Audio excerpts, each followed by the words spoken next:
During Black History Month, we recognize achievements and contributions by people who stand out because of the impact they have made on the community.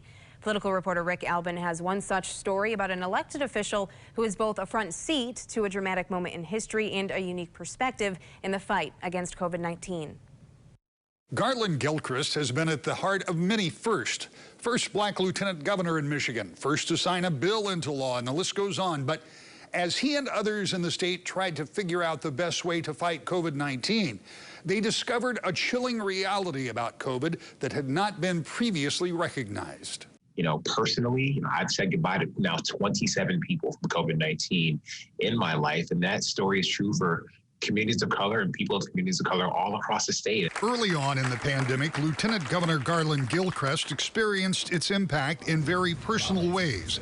That may have helped lead to important discoveries to help those most susceptible to the disease. Thanks to the leadership of Governor Whitmer and Dr. Jonae Calhoun, our chief medical executive, we were one of the first states that even collected information about demographic data when it came to COVID-19 infections and deaths that included race and ethnicity. The higher death and mortality rates from COVID in communities of color led to a deeper dive into the causes.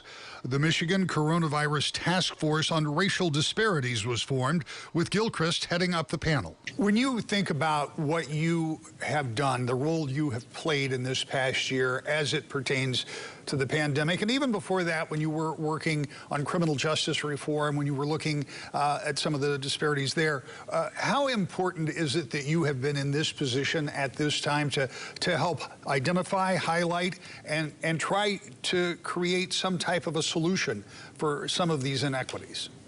Well, Rick, I think representation matters. I've always believed that. And, our administration is frankly the most diverse administration in the history of the state of Michigan. I being the first black person in this position and bringing unique life experiences to these questions and concerns, whether it's talking about criminal justice reform.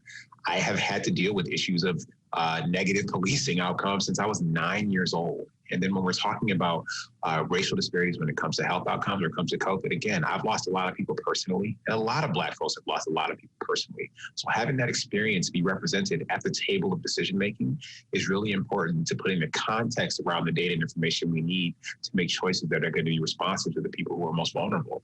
In talking about Black History Month, the Lieutenant Governor said, quote, "I have always been hopeful that we will continue to bend the arc of history towards justice.